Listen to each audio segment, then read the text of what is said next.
Las Vegas promised a $20 billion comeback, but the gamble backfired.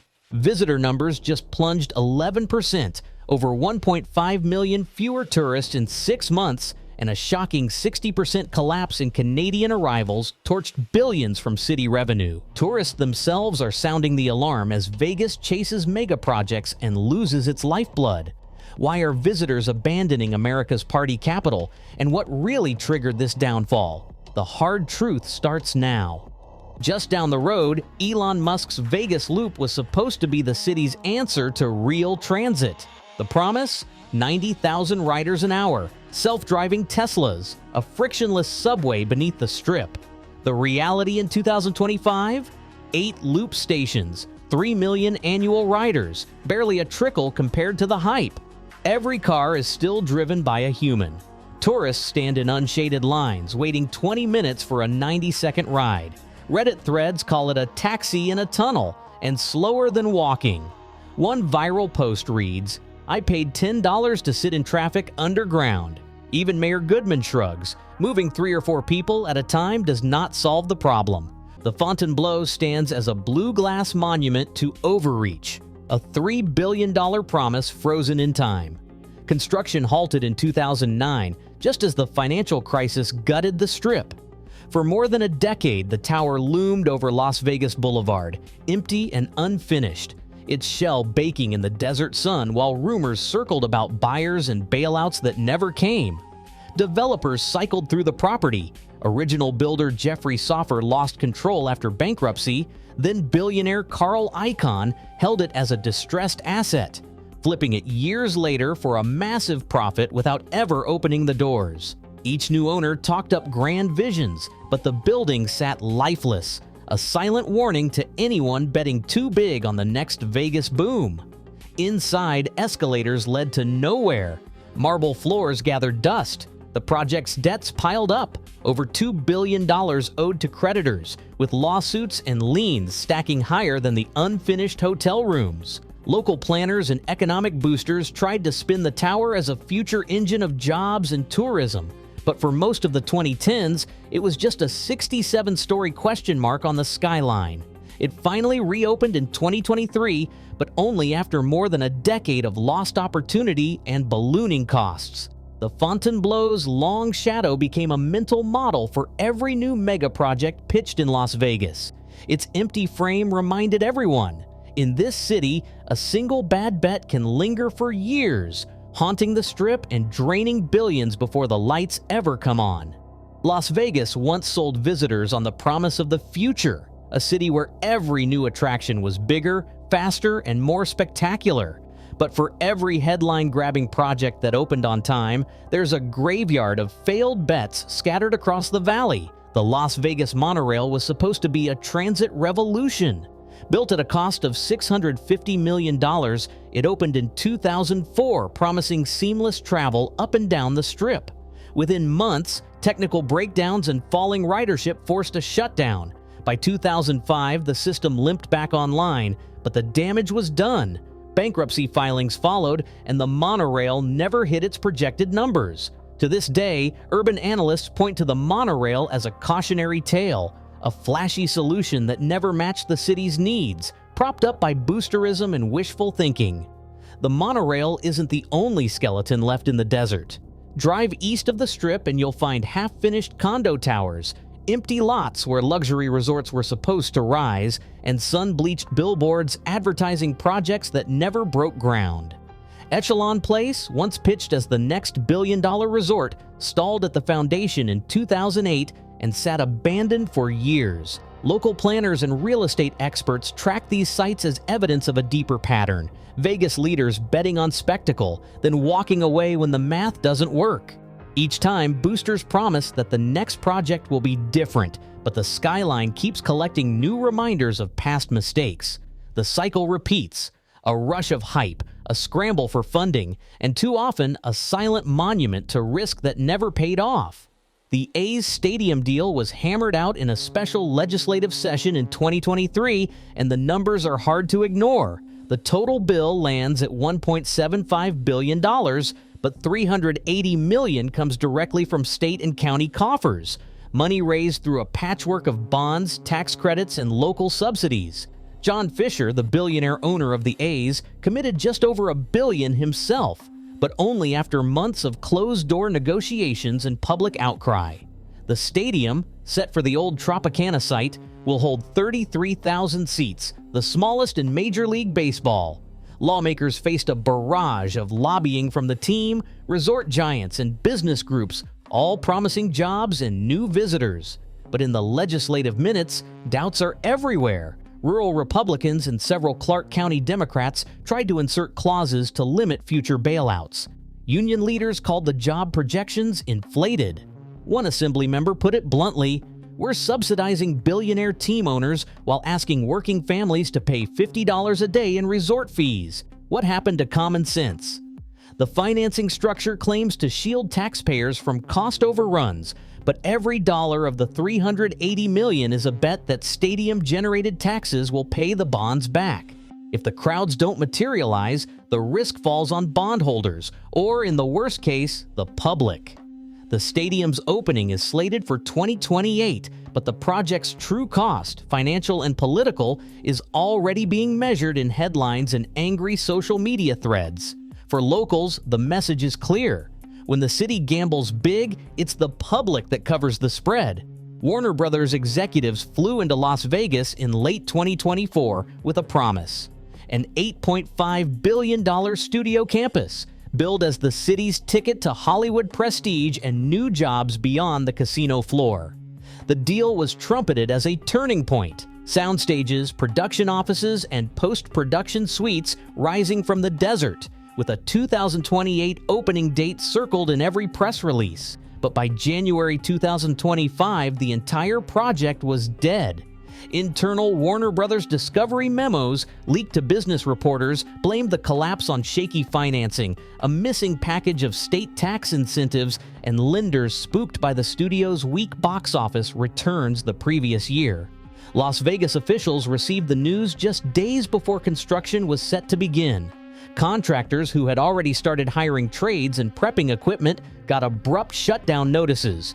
City economic planners admitted in confidential memos that the project never locked in a stable pool of investors.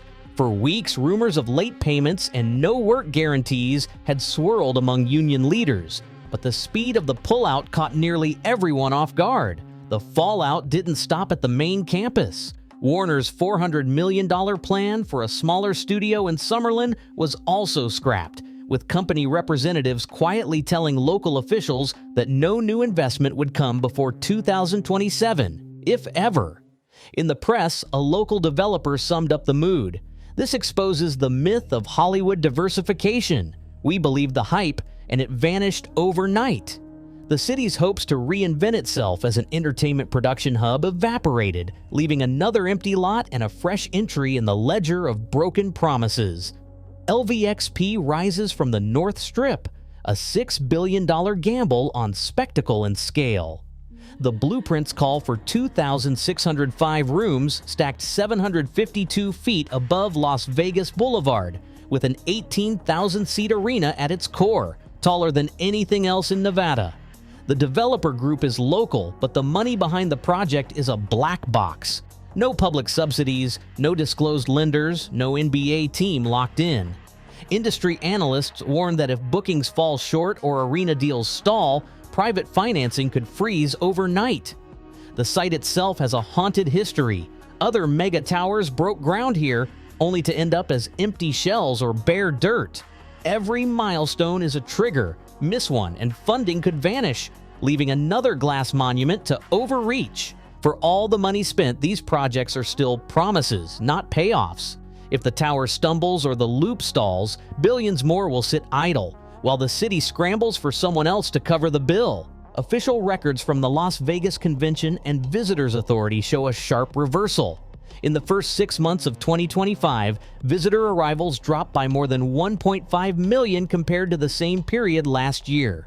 The decline accelerated into June, with a year-over-year fall of 11.3%, the steepest monthly drop since the pandemic. Industry analysts track the fallout in dollars as well as bodies. every lost tourist means empty hotel rooms, vacant tables, and less cash circulating through the Strip. The hit is especially brutal from Canada. Last year, Canadians made up nearly a third of all international arrivals, spending up to $3.6 billion annually on hotels, shows, and gaming. Now, arrivals from Canada are down anywhere between 25% and 60% depending on the season. That's a loss of as many as 930,000 visitors in a single year and hundreds of millions in vanished revenue.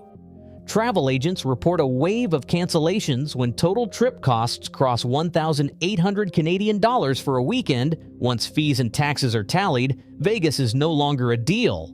The mayor's office has gone public with pleas for Canadians to return. In a spring press conference, Mayor Shelley Berkeley called the situation dire, admitting, "We need our friends from the north. We can't afford to lose them." Local business leaders echo the alarm, citing hotel occupancy rates that lag far behind projections, especially in properties that once relied on Canadian tour groups and snowbird travelers. Behind the numbers, the city's balance sheet tells its own story. The missing 1.5 million tourists represent not just a seasonal dip, but a break in the economic engine that funds everything from casino payrolls to city services. As the losses mount, the pressure builds to find new sources of cash or risk deeper cuts as the year drags on. Casino floors that once pulsed with crowds now echo with empty seats and silent tables. Dealers at the largest Strip resorts say half their tables sit unused most nights. One veteran dealer working since 2010 says her tip jar is barely a third of what it was 2 years ago. "We used to split $300 a night," she explains. "Now I'm lucky if I take home $100. Wheelay staff and cocktail servers echo the same story. Fewer shifts, thinner tips, more stress as the city's lifeblood dries up. The panic isn't just whispered in break rooms. On Reddit, a single post titled "Vegas Fees Out of Control" racks up over 15,000 upvotes and thousands of comments. TikTok clips tagged #VegasRipoff show deserted blackjack pits and lines of frustrated tourists waiting for rides that never come. One viral video, viewed more than 1.8 million times, pans across a nearly empty casino floor at 10 p.m. on a Saturday. The comments pile up. "We used to come every year, but it's not worth it anymore. I spent more on fees than on food. Vegas is dead to Canadians." The anger spills over to travel forums and Facebook groups. Canadians swap tips for alternative destinations: Mexico, Montreal, even local casinos back home. American families compare trip costs and decide Orlando or San Diego offers more value. The sense of betrayal is raw. "Vegas was for everyone," one longtime visitor writes. "Now it's for whales and influencers." For the people who keep the city running, the change is personal. A younger dealer hired after the pandemic says, "I thought I was joining the party. Instead, I'm watching it end." The Strip's bright lights still flicker, but beneath them, a wave of frustration and loss grows louder every night. The numbers on the city's balance sheet are just the surface. On the ground, the collapse is measured in empty hands, angry posts, and the slow unraveling of a promise that once drew millions. A standard room on the Strip now comes with a $55 resort fee tacked onto the nightly bill. That's before taxes, before the actual room rate, and before you even touch the minibar. Valet parking at the biggest casinos is $40 a day. No exceptions for hotel guests, no discount for length of stay. Wi-Fi, once a selling point, is now bundled into the resort charge. Some properties add a stadium fee during major events, pushing the total even higher. For a 3-night weekend, the average traveler faces nearly $300 in extra charges just to walk through the door. Buffet prices have climbed out of reach for most families, with basic meals topping $35 per person and dinner shows reserved for those willing to pay triple-digit cover charges. Internal forecasts from resort operators show these fee hikes aren't about profit. They're plugging holes left by empty rooms and falling gaming revenue. The spreadsheet logic is simple. Fewer guests mean higher charges for those who remain. For budget travelers, the city that once promised luxury on a shoestring now feels like a rigged game, one where the house always wins and visitors pay the price. Families who once flocked to Las Vegas for affordable getaways are now heading elsewhere. Travel agents in Toronto and Vancouver confirm a surge in bookings for all-inclusives in Mexico and casino resorts in Montreal as Canadian travelers abandon the Strip. On Reddit, a user posts receipts from a Phoenix weekend, 2 nights, meals, and parking for less than a single night at a mid-tier Vegas hotel. The comments fill with similar stories. Switched to San Diego, saved $400. Vegas lost me for good. Middle-class Americans are making the same calculation. A family of 4 from Ohio shares their spreadsheet on a travel forum. After tallying resort fees, parking, and meals, they cancel Vegas and book Orlando instead. One father writes, "I grew up watching my parents play slots here. Now I can't afford to bring my own kids." Boycott calls spread through Facebook groups and Canadian travel blogs, some even urging formal bans on Vegas trips until fees come down. The message is clear. The city that once promised a taste of luxury for everyone now feels out of reach. For millions, Las Vegas is no longer the default destination. It's a cautionary tale, and the exodus has already begun. In June 2025, Las Vegas reported an 11.3% drop in visitor numbers, 1.5 million fewer people in just 6 months. Canadian tourists alone cut spending by up to 60%, costing the city $3.6 billion a year. These losses are directly linked to $20 billion in mega projects, a stadium with a $380 million taxpayer subsidy, an $8.5 billion Warner Brothers studio scrapped before it broke ground, and a $6 billion tower that could join the city's long list of unfinished giants. The Vegas Loop, once promised to move 90,000 people per hour, is moving fewer than 3,000, mostly in slow, human-driven cars. Meanwhile, resort fees now reach $55 per night, and valet parking costs $40 a day. As city documents show, these new fees aim to cover budget shortfalls from failed projects. What remains unknown is whether city leaders will change course or keep shifting the burden to visitors. The evidence is clear. When spectacle is paid for by the public, the real cost isn't just counted in dollars, it's measured by empty casino floors and lost trust.